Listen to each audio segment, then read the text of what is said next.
Okay, well, if anybody's even still here, it seems I have finally gotten reconnected.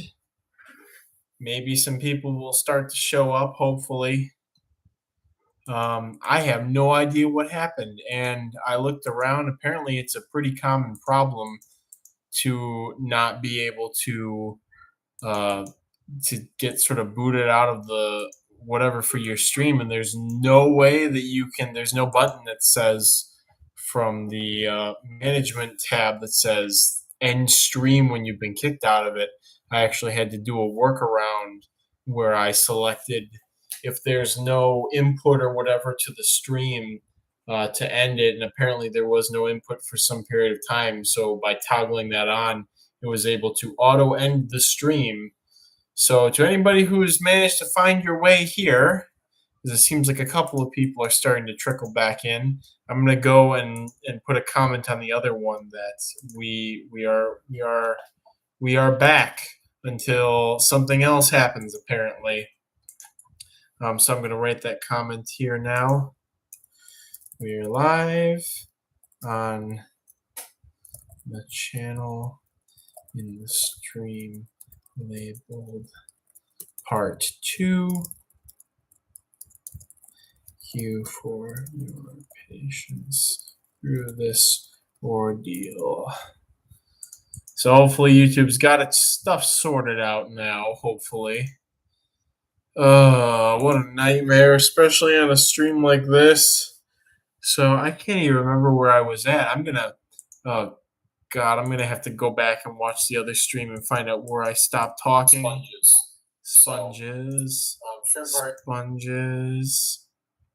Just sort of stopped for a second. I was probably talking about aquatic stuff. Okay, I'm glad people are starting to come back in. Really, we were talking about sponges, okay, and aquatic stuff, and how I would really like to keep some aquatic heterochetes and whatnot. Okay, well, thank the Lord, everybody found their way back in here. It just sucks. I mean, we had all those issues for the first couple of. I like the freshwater versions of marine animals. Yes, thank you for bringing me back up to speed on things. It's just I can't believe this. I mean, I had the couple of the things when I first started the stream. We had some weird stuff, and a lot of that was with, oh well, you have to start it in this tab. You can't start the stream with this subsetting, or otherwise it screws everything up. And oh, you can't do this, and oh, you can't have this turned on at the same time as the stream. I thought we were just done with all of that. Yes, Vicabulous. I have kept the jellyfish that are found. I guess they're found all over the world now. I think they came from Russia or something. I have kept them. They lived a fair amount of time. I think I'd be better equipped now to take care of them with having my Daphnia / Moina and all that other stuff. But I have kept them. They live a while, even with inferior food inputs. But I'd like to give them a try again too. My friend Kay was the one who collected them, and on the lake that she goes to is where there are the blooms. The problem is some of those forms are not sexual, or they're not reproductive, or something weird like that. So if I get them again, I would probably have to dive to the bottom of the lake. It's not too big of a deal, and grab some of the substrate and hope I get the polyps or whatever goes with them. I think that they might be relatively easy, but I have tried them before. I think the sponges were easier, and I think it's not a bad idea, but I think they prefer oligotrophic water, so not and they're found all the way up into Siberia, I think too. So the climate's not really the issue. I think more the water conditions, because in lakes where a lot of algae grows, they don't seem to do very well for whatever reasons or something like that. So, Evan, the issue, something YouTube side, and once I had exited out of the stream, there's not a button or an option to resume the stream from the tab, and it just basically there was no input, and it just sort of I just sort of stopped, and I had to there was no way for me to end the stream because if I logged out, it would keep it going. I even rebooted my computer, the stream kept going, etc. And so what I had to do was toggle on a little thing that said if no input is received in a certain amount of time, automatically end the stream.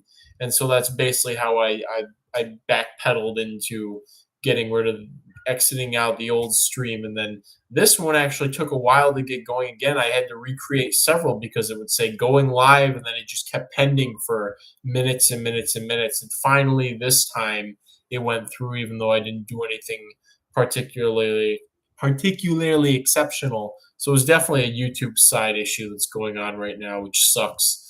So anyway, forest hole, amphipods, working with a lot of aquatic invertebrates, etc. Moving on from there, next thing that we did was what the heck did what the heck did we do after that, Alan? We went to the Divisa spot. Oh, we went to the church. There's a church that has a very feral invasive species infested woods next to it, bunch of privet, bunch of golden bamboo, bunch of random stuff. And this is actually Alan's spot for collecting Parcablata booleana. So we went there. Alan collected some booleana, bunch of springtails in the leaf litter. I collected some of those. I found a pile of trash where some fire ants and some carpenter ants were coexisting, and I destroyed the glorious harmony that they had struck by flipping all the trash and collecting some five-line skinks and some house geckos that were living in there. And what else do we find there? Oh, there's some good stuff that came out of this. Then checking under some bark on the way back to the parking lot, found some Vostock's millipedes or millipedes, duh, Vostock's earwigs, which are very communal social earwig species. Some mags do Parcablata generally prefer degraded or high quality woods. In my experience, a lot of them prefer high quality places. They'll deal well with edge habitats and invaded places, but it also really depends on the Parcablata species. At U of M, I never find Virginica out of the more well forested wood areas underneath the logs and whatnot. Pennsylvanica, I find more on the edges and just as sort of more of a generalist habitat inhabitor. But the Booleana were not common at that location, which suggests to me that they were not living under ideal conditions. There were a lot more Schnaptera derapeltiformis there, actually. So anyway, we're walking back to the car, checking under some bark. I think it was maybe hackberry bark or something on the trees near the parking lot. And Will had already gone back over to the car or something, and Alan and I are pulling off the bark, and Alan was catching some Vostocks or whatever. And I started being very snide. I was like, yeah, we got the like Chad Roach collector over here finding all the species he wants, all the cool bugs. And then we've got like the inferior beta pseudoscorpion collector finding nothing here. And literally as I was saying that, literally as I was making fun of Will, I peeled off a piece of bark and there was this huge, just yoked out pseudoscorpion underneath this one little piece of bark. And so Alan and I laughed a little bit, were screaming for Will to come over and collect it. So it was very amusing. It's just so perfect as I was just pulling it off and insulting Will, and there's just this massive pseudoscorpion just waiting right under that piece of bark. So nice of you to join us, TJ. We had some tech issues earlier, YouTube side, but now we're back in part two here. Just picking up from the middle of the trip where we went to collect some Parcablata booleana. I think Alan found 5-ish or so of them. So moving on from that, where did we go? Where the heck did we go after the Baptist church place? So I looked at. Now I'm going to cheat and look at my phone pictures. I didn't take many pictures from this trip, but I'm going to cheat and see if I can find something that will remind me of where we went to next. Okay, there's pictures from the whole place. Will taking pictures of pseudoscorpions. More Will taking pictures of pseudoscorpions. Ah, yes, after this. So we finished up there. and we took off to go see our good friend Satchel Watts Kerr, or Satchel Watsaki, as we have some of us have been calling him, in Tuscaloosa. And so I got to go and see Satchel. It's always great seeing him. And then going to some spots around Tuscaloosa. And one of those was around Hurricane Creek. And we went there and went on a hike. And we're looking for just all kinds of stuff. Narcissus, tons of flat millipedes. I can't remember if Will found any pseudoscorpions or whatnot. Alan was looking for crayfish, and I excitedly brought Alan a crayfish I caught with my hands, and he was like, "Oh, this isn't a good species, or this isn't the species you want, or whatever." So, yeah, so we went to there and did collecting. There was a moment where I think Satchel had flipped a rock and found a pill millipede under it, and they were not common at all. That was the only one that we found, and it was a little bit different looking than the ones that we were collecting around Auburn. And so Satchel was like doing that, but as Satchel was like pointing out the little pill millipede that I was going to try and collect, a drainfly, weird looking drainfly, landed like on the adjacent part of the rock or whatever, and I just like switched gears. I'm like, no, I don't want the pill millipede, I want the drainfly. And so I was just like trying to had to get the pooter out of my bag to suckle the drainfly and everything. And while that was happening, the pill millipede, either Satchel touched it and it fell off, or just let go of the rock and it fell down into the mixture of pebbles and other stuff that it could easily get lost in. And so and then Alan came back, and Satchel was like, Kyle, like, let the pill millipede go because he wanted drain flies. And Alan had just a little bit of disgust in his eyes for me at that moment. So, but then following the drain flies again, because we were finding a good number of millipedes and whatnot there. There was a small stream that was running out to the actual larger river area, and there was a lot of rock outcroppings and moss and stuff in there. And so I decided to go down into this sort of ravine for this creek and look up underneath the overhangs and back under the undercuts and into the little mini cave systems there to see if I could find any drain flies. And actually, in a couple spots, yes, I was able to find some weird looking Psychota species. But the problem was to position myself to be able to suck them up with the pooter. I would have been half in the creek, and I had to like balance half my legs on a rock and like tuck up under there. And anytime you get too close to them, they don't go easily. Like they flit around when you try to poot them, and some of them went way back into this little crevice cave thingy, and I couldn't get to them. So I think I ended up catching two or three of them, and ended up doing a really crappy communal with a drain fly that I caught at Satchel's house. Oh, one of the Psychota. Nope, that one's dead. So this is a drainfly culture that I just whipped up, hoping that I could see the larvae of whatever's produced in here. You might be able to see the drainfly from Satchel's house, which is still alive and well. Yeah. I think it's another Clogmia albipunctata. Oh no, it's not alive and well, it's dead. Never mind. But I think there's some larvae in here. So I didn't want to devote a container, two separate containers to drain flies that probably weren't likely to take in culture. So I just put both the Psychota with the Clogmia, and we'll see if any larvae pop up and what they end up being, because it shouldn't be long. So really hoping those Psychota are something interesting because they were in a weird spot. And so uh, Darian Johnson, can you show some cool animals, like some roaches or beetles? Today, I think we're going to be a little light on the show and tell because I'm mostly doing telling of the Alabama trip stuff. But I think maybe next week I can work some Alabama things into some cool things into the discussion once things are put away and sort of the trip is more detailed out. So, but anyway, so we went there.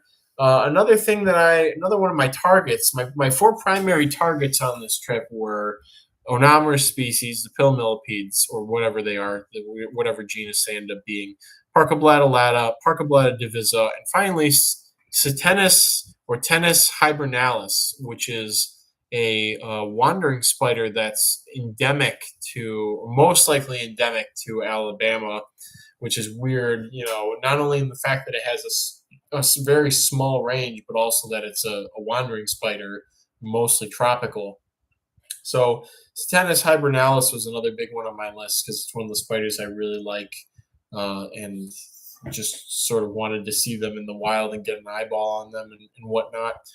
So somebody, I think it was Alan, found a Satanas while we were at this spot, and so we collected it, and then went back to Satchel's for the night. The next day, we got up early, or at least early by our standards, not early by Satchel standards, to go out and pursue all of our, the dream team, the original four folks who went to on the first Arizona trip to go and do what we do best, go out and look for stuff. So went out to, was it Boland's Loop, Bowers Loop Road, Alabama, and we're first stop. We're looking. Satchel's a big birder, so Satchel was looking at birds. This is a big migratory season right now.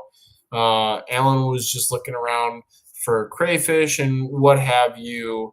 Will's for pseudoscorpions, and just me, the generalist of sorts. So the first spot, Alan actually netted some pretty cool larger aquatic isopods, very similar to the ones we find in Michigan. I did end up collecting a couple of those to bring back home. And they're just very similar to the ones we have in Michigan. So I don't have that really like strong drive to get them set up like I did all the more rare and quirky ones. And so they're still in their collection cup. Lost a couple of the big males, but I've since put an aerator on it and haven't had any more problems. So I think they'll probably stick around in there for a bit until I decide what I want to do with them. The next stop that we went to was a large open field area adjacent to a pine stand, and we ended up poking around in there. I found a bunch of Parka bladalata, which was great to have definitive lata all from one locality. So that was great. That made me feel really good because I had fair numbers of divisa, and then that mixture of stuff from Tuskegee National Forest, and then to finally have a just globule of lata to be able to work with was great because I really do like Parka lata. And I think from there we moved on to an area that had a mix of vernal ponds and some more permanent water, and that's where the killifish were. Do you have an Instagram yet? No, I do not have an Instagram yet. I'm wondering if I should turn the mated light on now. I feel like my face is all like glowy on one side or something. The backlighting may have actually helped. So do you no Instagram yet? Perhaps in the near future. Again, my priorities usually lie nowadays in taking care of emails, getting orders out, and taking care of bugs. So anything else in the middle of all that, I kind of don't necessarily have the time for. Just put the pics on there. Yeah, I mean, I try to post stuff in the blogs, and then again, it takes time to write out the blogs and whatnot. So hello again, Edward. Good to see that you've returned. Um, where was I talking about? Oh, the spot that we went to. So went off and collected to our little heart's content. I found a log that had a lot of Lucanus elaphus larvae in it, so I really loaded up on those because I would like to try working with them. And yes, we did. I did basically all I wanted to find when we were out there was Diviso and Lata. It's kind of basic, but I just really would like to have actual large functional colonies of those. And so putting the effort into getting them was the big reason for the trip. And so now that I found them, uh, pretty content. And we found some Boliana and only about 5 or so. When looking for a couple of other Parcos, didn't really have good luck. Well, again, it's fine because I was really just going for the Lata and Divisa to get strong numbers. So we were there, and what else did I collect from there? All those Lucanus elaphus. We got the glass shrimp. We spent some time netting glass shrimp. Got a couple of aquatic plants, some I think guppy grass, and some floating. What is it? Floating? What's the G? Hydrocotyl ranunculoides. So a couple of native aquatic plants, and then took off to do some more birding further down in a more open spot for Satchel. Will and I found another hole in the ground in the woods. I think I tried to look through it. I didn't see any amphipods, but there were a lot of copepods, which is more of Will's thing. So Will took a sampling of the copepods that were in the forest hole, and I think from there we went off to eat at a Chinese buffet that had a Japanese name and was playing K-pop music. So it was quite the juxtaposition of things while we were there. But the food was good, and we all loaded up before our next spot, which I can't remember the name of the place, but we went off looking for Choctella huberti, which is a millipede that is endemic to that mountain range in Alabama.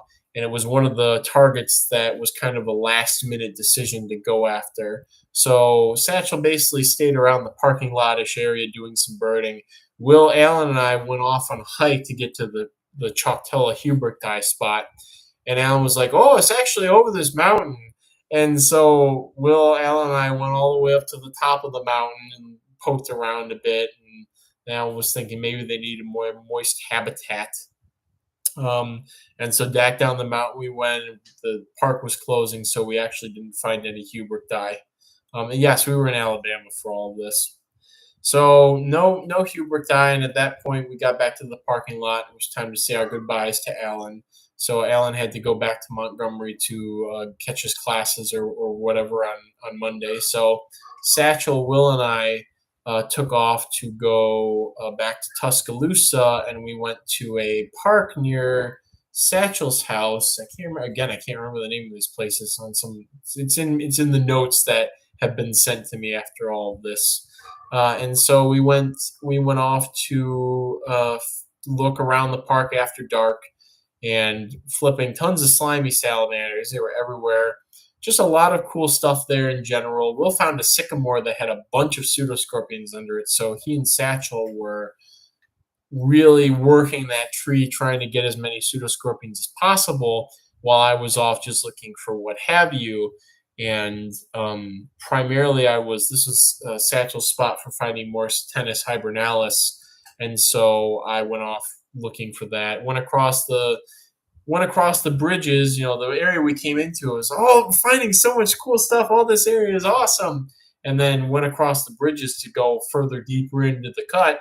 And they had recently literally cut down a bunch of stuff and cleaned up the forest floor, a bunch of invasive stuff. And it was just sort of night and day with the stuff we were finding. There was almost nothing across the river where they had done some cleanup, even under like the logs and stuff they had left. Couldn't even find any slimy salamanders over there, so it was just very night and day. So I was a little upset, and I went back across the bridge. Will was still working the tree, trying to find more pseudoscorpions. I'm just trying to find stuff to flip because I was kind of out of flippable stuff at that point, or at least easily accessible flippable stuff. And at some point went back to this pile of like a concrete slag rock refuse that was near the bridge on the productive side. And I just thought, I'll just start flipping this. There's got to be something hiding in here. And so I flipped some stuff, and out pops big old Satennis hibernalis. And I was just very happy. I was like, oh, this is sweet. Okay, I got enough now. I might be able to get a pairing out of some of these, be different localities. But I mean, the species is such a small range anyways, and blah, blah, blah. And I was like, well, let me flip a couple more things. So I flip a couple more things. More Satennis pop out. And I was just like, I'm actually a little uncomfortable with how many of these are here, or how many of these I'm finding here, because Satennis has preserved, or rather has some conserved proteins with the tropical wandering spiders like Phonutrias and whatnot, and so their venom is probably quite potent. So it was flipping one large piece of plywood or something, or one large log, and finding one Satennis is fine because, oh, there it is, I collected. There's probably not any more here per se. But then going through this pile of stuff, excuse me, going through this pile of stuff,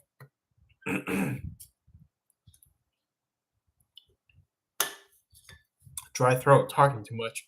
Going through this pile of stuff where everything that I'm flipping of no matter what size it is yielding a large Satennis, started making me a little bit uncomfortable.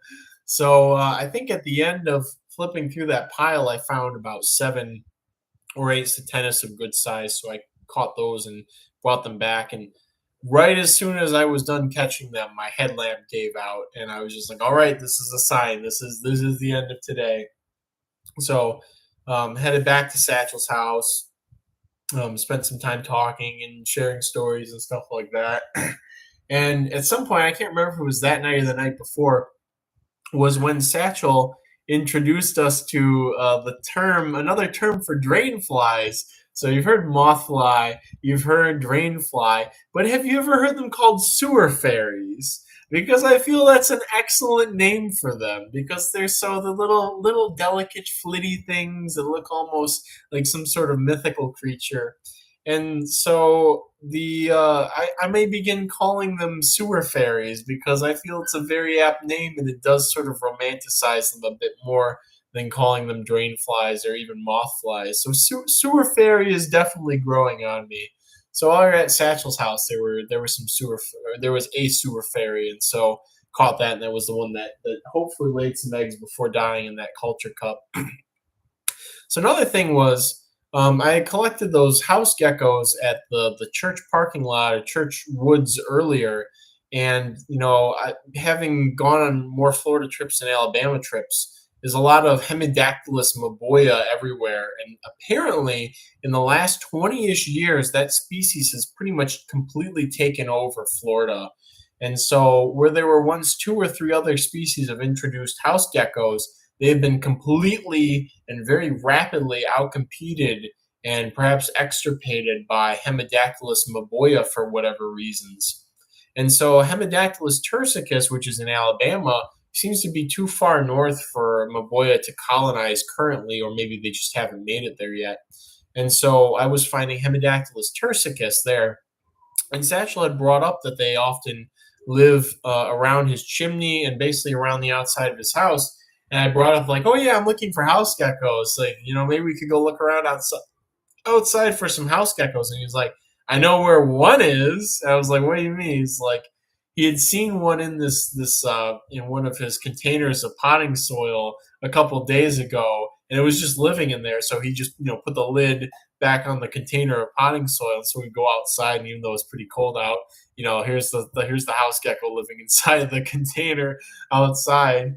And so I went to the little carport area, and there was another one. I managed to catch that too. So I got a little group of, hopefully breeding group of Hemidactylus tursicus to work with.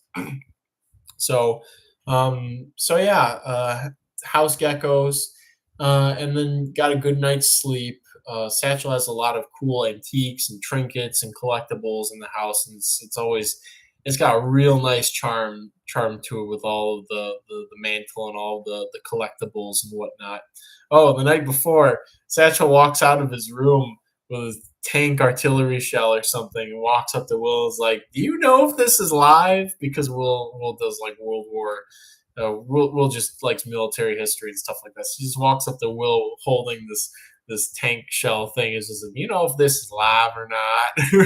It's just got a little picture of him like brandishing it just very casually, and determined that it was not live, fortunately. So yeah, collecting invasive species from Florida with the boys. That's so moving on to that. So the following day, our last day, the morning that we leave for Michigan, get up nice and early, and we had still one target that was not an invertebrate, not my 4 invertebrate targets to catch. But I am quite a fan of Muscovy ducks. I think they're my favorite poultry and maybe one of my favorite animals.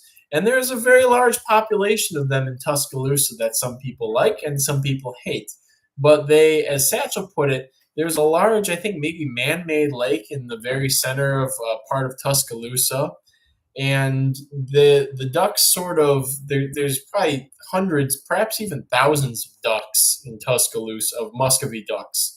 And they're basically feral livestock. And there's this big pond or lake in the center, and as Satchel had put it, the ducks seem to go there or go around there at night, and then during the day, at the crack of dawn, they start to disperse outwards into the town to forage for stuff people put out and plants and all kinds of stuff, since they're very generalistic. And so I have Muscovy ducks, and I would really like to keep a certain phenotype of them, which I currently do not have. And I actually lost one of my females over the winter for whatever reason. We had some pretty cold days, but I'm not sure what exactly happened. I also lost a yearling rowan duck too. That one's a little more understandable since it was a yearling, but for one of my long term tried and true to pass on was very distressing.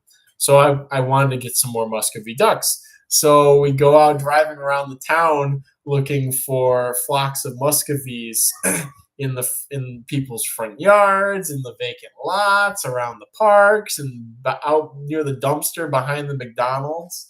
And so managed to, I would bait them in, and then if they're feral, they're acclimated to humans, but they still have being feral creatures. They still have an instinct to run, or at least a fair number of them do, not all of them.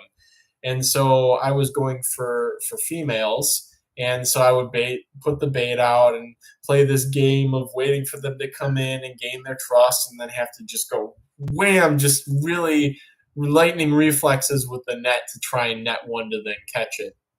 So the first one came from the behind the McDonald's. There was a spot. There was a group of them in some neighborhoods that had exactly the markings that I wanted. It was the first group we came across, and I went out to catch them, and I wasn't patient enough. I didn't lure them in close enough, and I didn't earn enough of their trust. And once they realized that I was basically a predator, they wanted nothing to do with me. No amount of bread could bribe them to get closer. So we called that a lost cause and went off to some other places.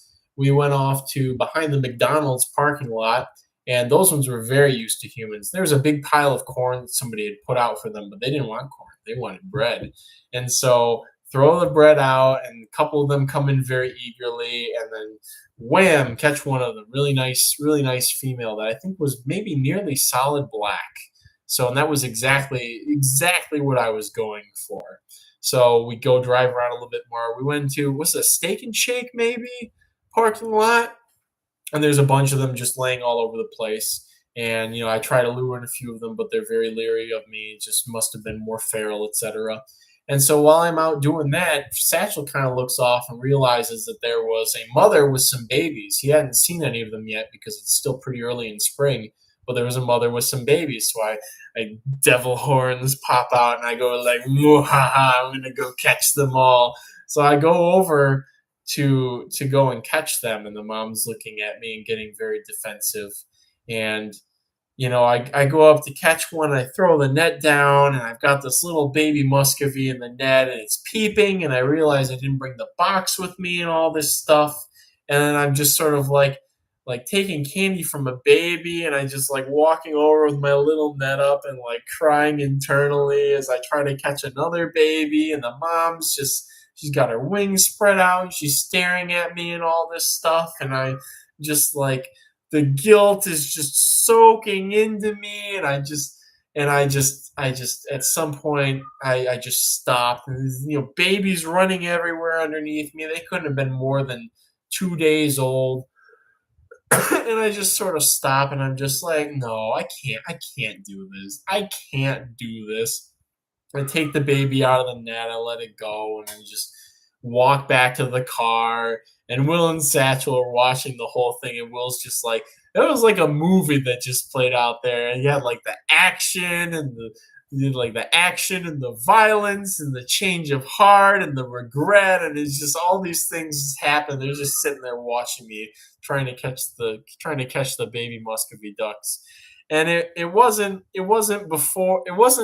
until we were halfway home when Will and I were driving later that night when I realized, Will, I felt so bad, like, because like, oh, I'm gonna break the mom up from her babies. I can't just leave her with one. I can't just do this. And I realized I could have just collected all the babies and collected the mom, and everything would have been fine. There would have been no guilt. Everything would have been just fine. So I didn't do that. I left them there, and I wanted the adults so I could see what the markings were. The markings that I wanted, Evan, you are being rescued. Do not resist. The markings that I want was basically like the wild type Muscovies have, where they're just a solid black with very little white.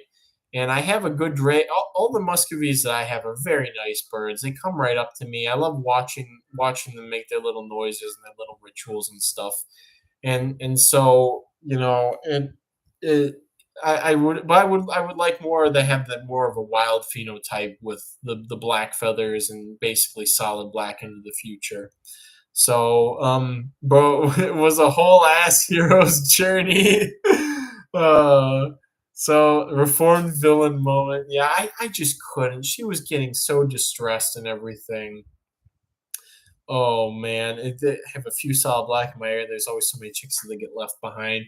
Yeah, but I just, in the moment, I was just feeling so bad and stuff. And while this is all happening, some people have very strong feelings about them, even though they're feral. And so much so that the city of Tuscaloosa ended up not doing a call because there was so much outrage over removing the ducks. And so I'm sitting here off of like major roads and in neighborhoods where people see these things daily with a net. And I was just thinking, somebody's going to complain. Somebody's going to yell at me. Somebody's going to call the police on me. And Satchel and Will were sitting in the car and they're looking at me doing this. And there was one time this lady came out of her house with her two dogs and she had her phone on her and stuff. And they're just like, she's gonna scream at him. She's gonna call the police and she's gonna nope. She's just going out to let her dogs pee or something like that. I had no problems. This one woman just jogged right by me while I was had the net in hand and everything, just did not care, which was very interesting. So that parking lot was not very productive. We moved on from there, and the next spot we went was just some residential neighborhood area. A bunch of ducks foraging in the grass, and I didn't go on to anybody's front yards. I stayed on the little easements on the streets or in the streets where possible. I wasn't going to go chasing ducks into somebody's yard. There was a park where there were a couple of ducks in somebody's yard, and they were clearly giving them water and stuff like that. So I was like, no, I'm not going to trespass, and I'm not going to mess with those. They're farm animals, but these ones were just out and about in the neighborhood, and I threw out the bread, and this one hen just just ran right up to me. She was just like, "Oh, bread, yeah, I love that." Just came right for me. Lots of I think her head's kind of just got a little bit of white on the top, a bunch of speckled white on the breast, but the overall color was black. And so I was just like, all right, this is too easy. Just caught her really fast, so that was nice. So we drove around a little bit more. Didn't really. We went back to the original group. They were still in the area where we had found them before. They were still very leery of me. There was a moment where I could have caught one that I think would have been the perfect female. There were the two of them, two hens that came towards me when I was throwing out the bread, and the one was clearly either older or more dominant to the other one because it was eating all the bread and kind of snapped at the other one when it tried to poke for them. But the other one was the one that I wanted, and so that one was. The other duck was keeping it away from the food. It was very leery of me, etc. And so I tried. I didn't catch that one. So we go back to Satchel's house. We've got ducks in boxes, say our goodbyes, etc. Will decides he wants to go out to eat somewhere. He wanted to get ice cream or something. We go to the ice cream place. They're not open yet. We go, I'm like, okay, let's go to the McDonald's. We'll go get hash browns or wherever the McDonald's. Go to the McDonald's, get the food. And then I think, I want to go behind the McDonald's one more time. I want to go and see if there's any still out there that I want to catch. We go behind the McDonald's, and yeah, there's still some muscovies bumming around. So I go out to see them. I throw a little bread. They're a little leery of me. They may or may not have been some of the ones that saw me catch their friend. And then there's a drake and there's a duck, and they're sort of standing off to the side, and they both kind of come towards me when I throw them some bread. And I'm like, I'm gonna do a little different this time. I'm not gonna crouch down and go after them, whatever. So they're sitting there, kind of being leery of me. I'm kind of cornering them, but instead of walking straight at them or whatever, I was kind of going to the side and kind of herding the two of them together. I wasn't looking at them, just kind of out of the corner of my eye, just sort of inching closer, and just bam, pure skill. The other ones you can say, the ducks messed up, etc., but bam, just pure skill netted one of them, netted the female, and then I go back to the car. I'm like, Will, I got one, and Will's just sort of like, he's just so done. He's so done. And I was like, Will, we don't have another box. We gotta go back to Satchel's house. It's only like a 5 minute drive. We can call Satchel, tell him I got another duck. Tell him you're so done with all this.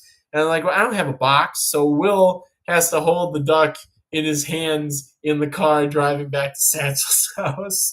And so, I think it pooped once, but I have to clean my car anyways. But Will's sitting there holding this duck and it's flailing a little bit, and then it gives up.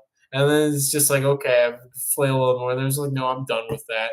So I get to Satchel's house and it's like, I thought y'all were gone. I already put my pajamas on and everything.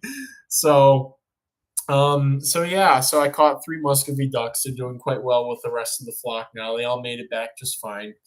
So so yeah, it was I got the scovies that I wanted too. So and then the drive north, we had one last stop. The millipede we looked for before was Choctella hubrichti, which has a I mean both of these millipedes have very small ranges, but has the smaller of the two ranges.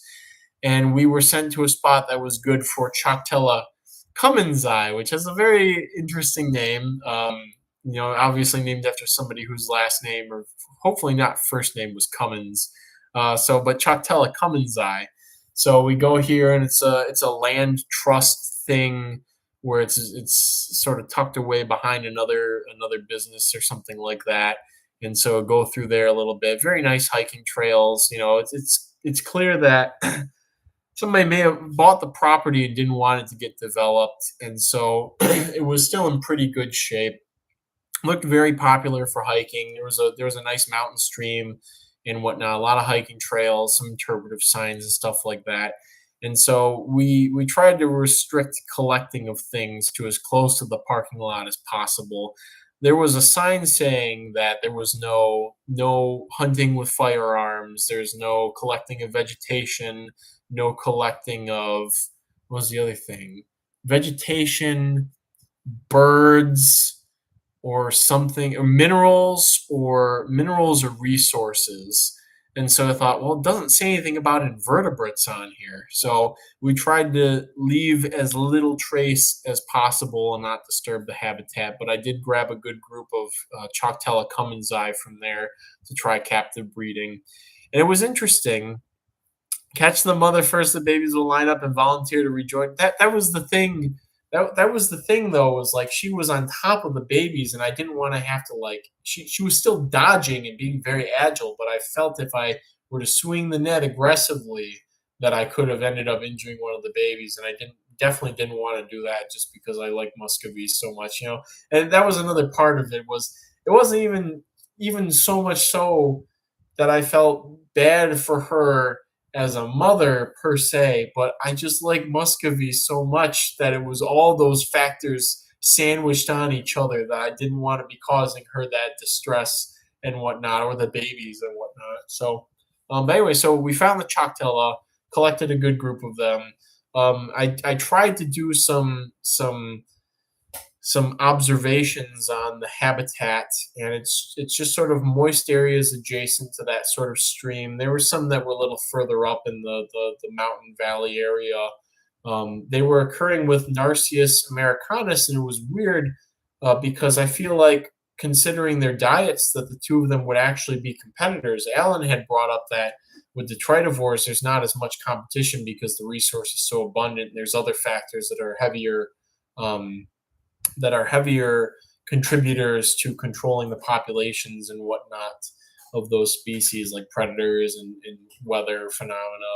So it was interesting. Like, then I thought, why isn't Choctella more widely distributed? Because Narcissus americanus and angularis are everywhere in the eastern United States. But why did Choctella species never move out of these mountain ranges, basically? So that was interesting. So collected a fair number of those, and finally, and what I thought we would be done. I thought we were done with the trip and its exploits. Finally, we were on our way back to Michigan. Got back about 2 a.m. on Tuesday. Had to unload everything. Will takes off. I come home. I collapse. Next day, I have to go get Victor from my parents. And that evening, Wednesday evening, while I'm recovering and whatnot, I'm sitting on the couch with Victor, and I feel an itch down below, and I scratch, and something falls off. And I look at it, and I think, oh no, not again. There was a tick on my balls. Another tick. This is not the first tick that I found on my balls. For the record, that would have been on the one of the first Florida trips where I found one, which Chuck Ford identified as a nymph dog tick and was just like nothing to worry about, etc. Also, really fast, TJ. I keep the dogs for eggs, for meat, for companionship, etc. I just really like them overall. So yeah, I had a tick on my balls, and of course, my brain is just like freaking out because it's like Lyme disease, or any number of other potential diseases, and I couldn't identify the tick right away. So I very quickly became an expert at tick taxonomy and identification. And so I submitted a picture to a service that allows for very quick tick ID, sent it off, and was waiting for the results of that. And I dived into tick taxonomy and trying to figure out what the hell is this? And do I have Lyme disease? Am I screwed, etc. And actually, I have the ungrateful parasite right here, and I'm not a vindictive person, but I'm going to leave this in this cup for as many months or as many years as it takes until it dies gracelessly, and then I will preserve its specimen because I don't like ticks, and I don't think anything likes ticks. I don't think anything should like ticks, just like very few things should like mosquitoes, or at least the vast majority of mosquitoes. So, yeah, imagine getting bit on the ball and losing the ability to eat red meat. So I was mostly concerned if it was going to be a black-legged tick, and so dived into that taxonomy really quick. It looked a lot. Opossums like ticks, yeah. Opossums like a lot of things though. So looking at it, it ruled out a lot of things because of the mouth parts. I was like, oh no, it's a deer tick. Oh no, it's a deer tick. And then I was surprised at actually how poor some of the on hand tick identification stuff is. A lot of it focuses on the adults, and there's not a lot of images of engorged nymphs and the whatnot. And so, running it, I pulled out the scope right away to put it under the dissecting scope and look for things, and had determined, all right, it's got eyes. I can't see I can't remember what the little folds at the end of the abdomen are, but it's got eyeballs, and Ixodes ticks do not have eyeballs, and the mouth parts seem to match, so it seems to be an immature Lone Star tick. There was no marking on the little shield, but everything else matched. Legs were far too light for black-legged too, and again, the eyes. It has eyes, so it can't be an Ixodes. No sooner had I made that determination than did I get an email saying it's an immature Lone Star tick. So that was nice because the number of long-lasting things that it could give me is very low and relatively unlikely, especially considering that it's a nymph. And the worst thing it seems that I could get is a red meat allergy, but a lot of the things do not seem to be debilitating life problems like Lyme disease. There's some sort of a starry southern tick, something acute rash infection or something like that. So that I haven't had any symptoms of anything basically since it came off. So I think that's we'll see in a couple weeks if any complications occur. But as of right now, I have nothing to report other than that. And thus concludes the Alabama trip. All the ups and downs, trials and tribulations. Fortunately, there is one more thing that I shall share. So this is a failure on both my part and also on Will's part in terms of communication. So one of the spots that Alan wanted us to go to look for a red phase of Parcableta alleriana is up in some upsy downsy hills mountains type area where you basically go off and you flip rocks and hope you find three nymphs the whole time you're looking in this area. And I was driving, Will was navigating, and I had no idea what this spot was. I assumed that maybe it was a parking lot or a pull off or something somewhere, and because Alan had given us the spot and we were following by GPS. And so we're driving and we come over the top of the hill and then going downhill and whatnot. And while I'm driving, Will says, "Oh, this is the pullover is like here." And I look to the left, and it's like right there where Satchel and Allen are parked, and there's not really anywhere else to pull over. There's not really anywhere to pull around because it's kind of a mountainy road. And so I start pulling over, and the car's still going, and there's gravelly ground, and I I go around Satchel and Alan, who are out behind Alan's car, and I'm still going really fast, and Will's sitting there clutching to the seat for his life, and here's this 5 foot deep ravine just like right off to the side of the pull off. And so I'm just like initial D Eurobeat playing in my head as I'm controlling the car, trying not to hit any giant rocks, trying not to slide the car into this 5 foot deep ravine, etc. And end up braking and pulling off, and Satchel and Alan are just sitting there, just like eyes wide, and just Will is sitting there heart pounding. But for me, I actually didn't get an adrenaline kick or anything like that. I was just like, I was so keen to, okay, this is not happening. This is not happening, that I didn't even get like the kick of adrenaline or anything. And we finally stopped, and Will just looks at me and just sort of like, it doesn't even hit us how bad things could have been if I had actually gone into that ravine area.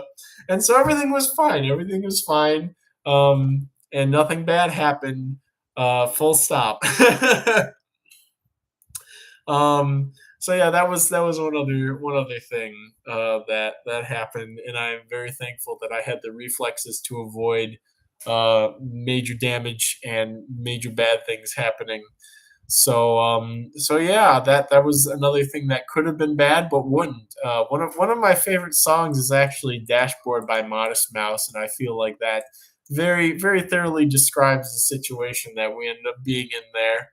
So Evan G, no, I do not use tick repellent. I will use some mosquito repellent occasionally, but in Michigan, at least the parts of Michigan that I go to, ticks usually aren't a problem, and if they are, it's very seasonal, very small window of time, right around late April, early May, where they're an issue. So so that's the Alabama trip. Tons of stuff that I am not recalling just because we collect so much stuff. TJ, um, there are some things for you, and I said I was going to bring them up on here, but we had an issue earlier with the stream, and so we're kind of running over time. But some sort of metallic beetle that feeds on another beetle exclusively. It looks a lot like I can't remember what that genus is. Those ground dwelling stag beetles, but metallic green. Uh, oh well, you got to head out, so I'll catch you up. I'll send you a text and let you know some Alaus myops, some other weird click beetles that I found. That one that had an orange pronotum and black wings. So yeah, there's a fair number of things that I think that you'll enjoy that we found. Miscellaneous other stuff, some silverfish, black corsair assassin. I was very happy to find one of those. Probably a gravid female, according to Alan Brachypter's face. I'm really happy to work with those. Alan was kind enough to give me another chance with Microtomus persis. The last set he sent me actually ended up all being female, so I wasn't able to get any reproduction. So, but now having a group of mixed individuals, hopefully have a good chance of getting a colony going, because they are probably one of the coolest assassin bugs that you can captive breed reliably. So I found a black corsair you forgot to take. Yeah. Some zealous longipes, the black-legged form. Got a good colony of those to replace the white-legged forms that I had lost after the Florida trip. So yeah, a lot of good stuff. And with that, we don't get to wrap up just yet because I have a giveaway to do. And we're going to do it now because we're going again. We're going a bit over. We're going pretty way over time actually. If we were to keep up at the current pace. So, but let's do the giveaway. The giveaway is for, and this is perhaps one of the juiciest giveaways that I have ever done up to this point. The giveaway is for in the future when available, and this should maybe only be another 1 to 3 months out because I still have to get a feel for how the reproduction in a colony setting goes for the species over time. So this will not be a ship immediately. This will be in the near future when another set is available. The giveaway is for a starter colony, 12 mixed count, of Pseudoglomerus magnifica cuck fuong, aka the magnificent emerald roach. And let me see what the common name is because Pseudoglomerus is just easier for me to remember and say. For magnificent emerald roach, yes. So that is what the giveaway is for. All expenses paid, no shipping costs, no nothing. You get a free group of 12 Pseudoglomerus magnifica cuck fuong shipped to your door when another set is available out of my colony. And if I have noticed that a couple of times that I received them before, they came in as first, second-ish instar nymphs. So I feel more comfortable holding them until the average nymph size is more like second, third, fourth instar, and they've been shipping very well at that size. So here is what you must do to win the free colony of Pseudoglomerus magnifica cuck fuong. And usually I do the emails in, but I think I'm gonna let the battle royale commence over here in the chat in real time. Are they hard to breed? I list them as an intermediate species. I think. Let me double check on that because they're not very difficult. They just do things very slowly, and a lot of the difficulty is in getting the enclosure set up properly, which is relatively easy. I have them as intermediate, so they're not. This is not a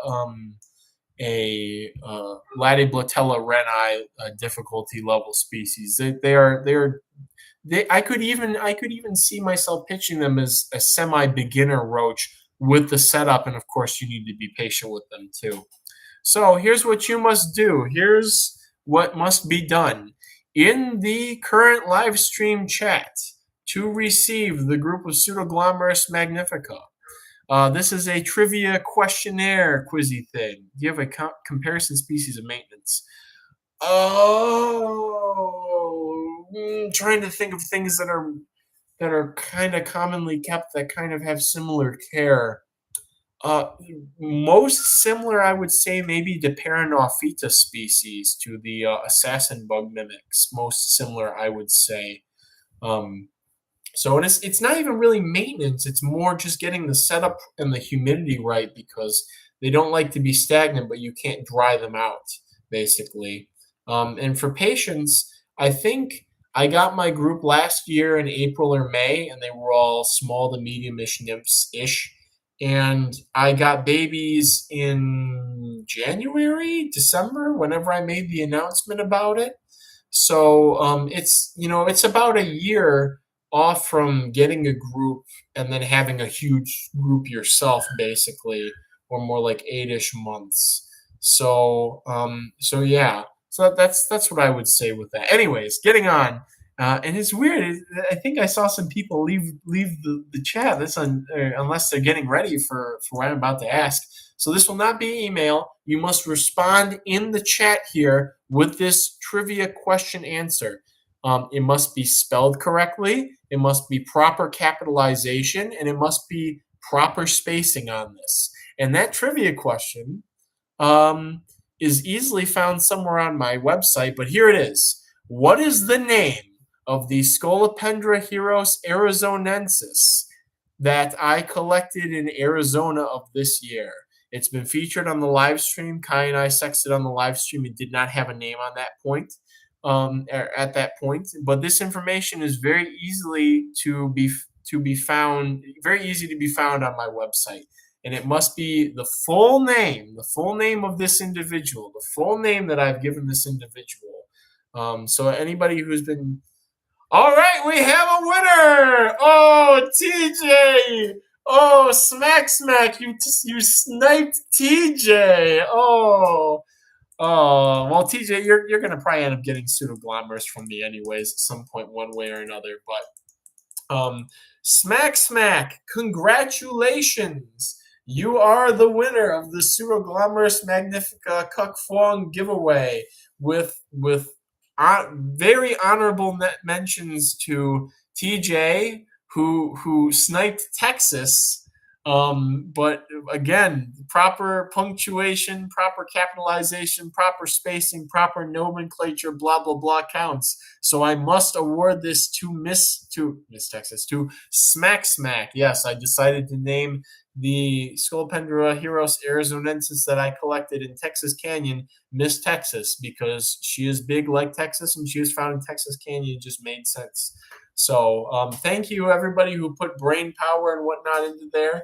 Um, Joshua, you are looking at the chat replay. You are in third place, but you still get an honorary mention because I may use this in the future as a way of encouraging people to read the blogs more often.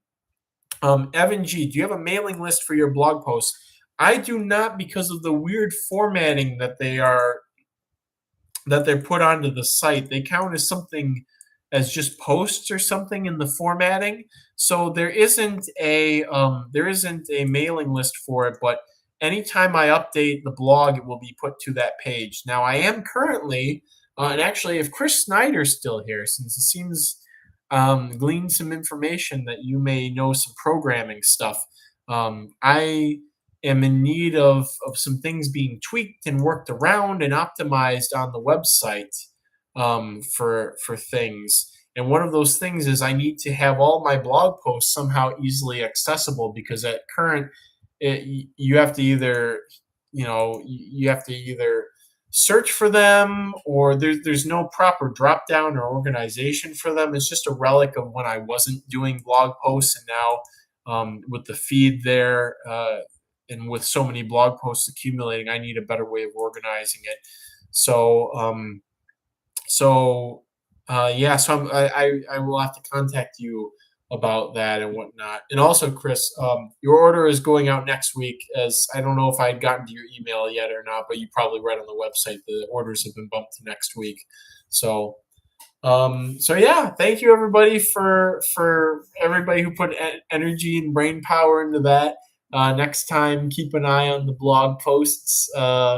Couldn't hurt for future giveaway live streams, perhaps raising of the eyebrows many times.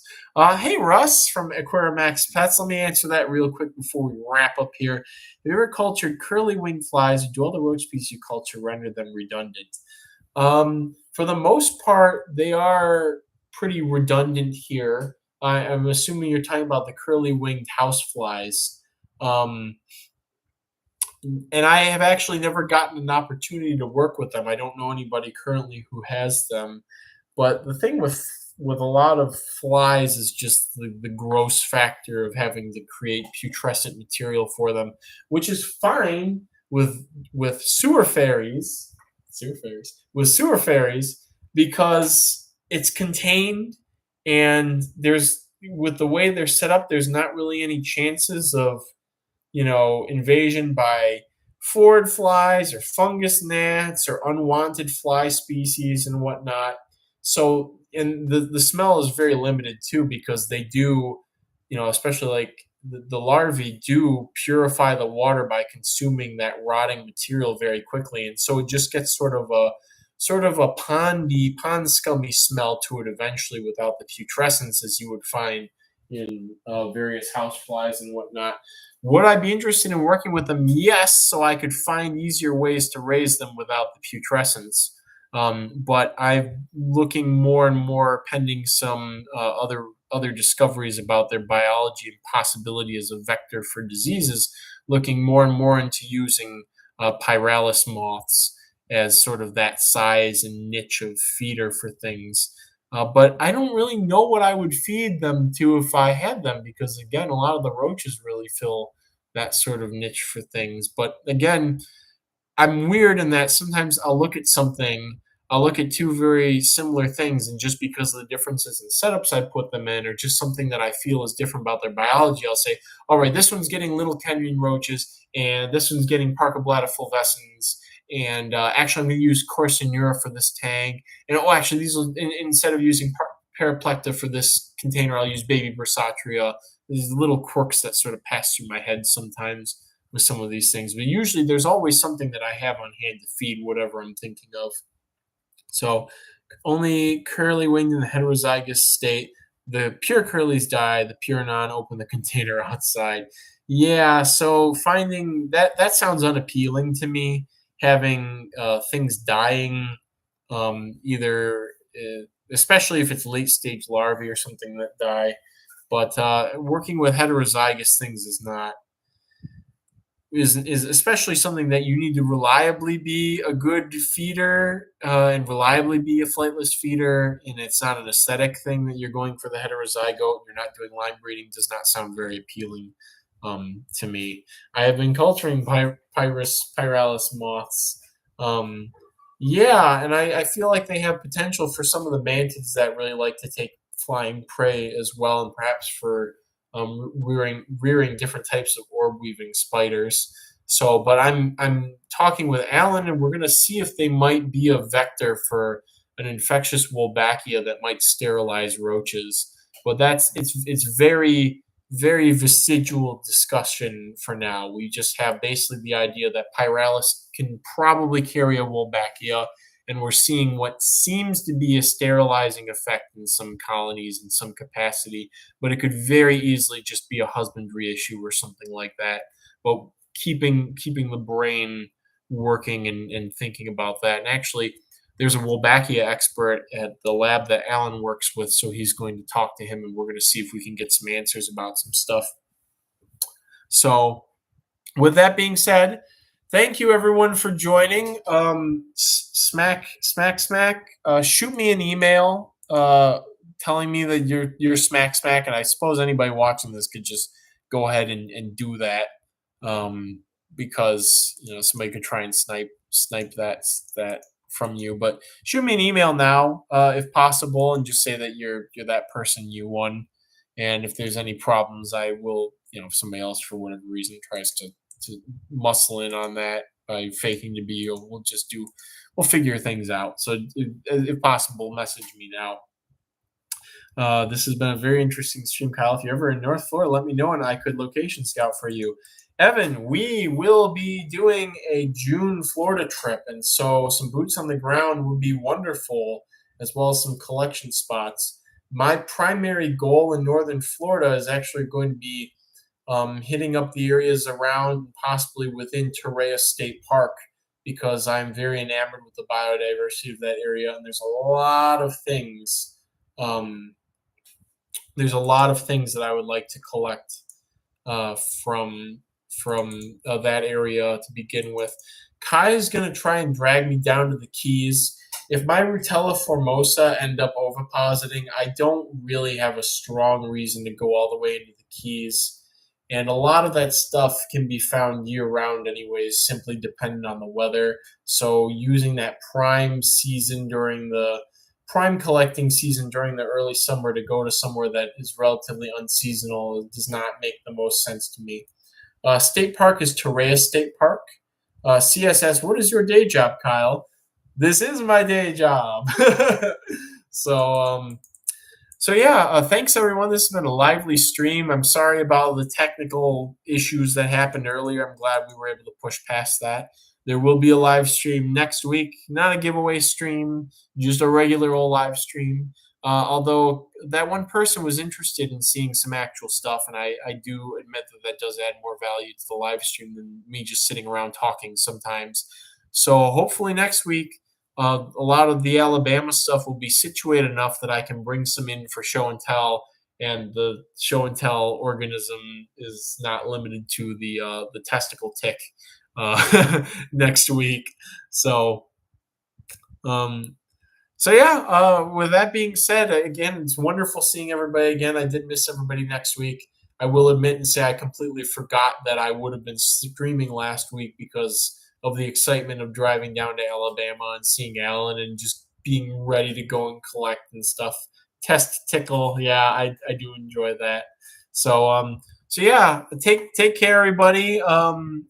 Smack. I'll actually I should probably wait a sec to confirm if it's you or not. If you're shooting an email now, if you're saying to the Roach Crossing or the K-Can Dilly email. So let me see if there's anything I can fumble over. Wrapping up the stream here. Um, Again, we're getting closer to the time of year where I will be considering doing streaming outside and figuring out how that works. And maybe one day the stream will just start, and instead of it being the bug office, you'll you'll just see me outside bumming around when I start the stream.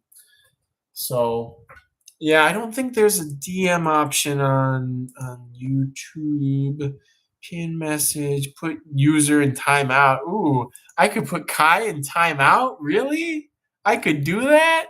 Interesting. Very interesting. uh yeah, maybe I'll throw Kai into Parkablatter jail one of these days when he's all like, "Oh, Parkablatter, oh, such a lame roach. Why don't you like cool roaches like Blabberus? I love Blabberus so much." Yeah. So I'm gonna any other questions about what we found, about what we saw, etc. While I just wait for Smack's message to pop up just about anywhere.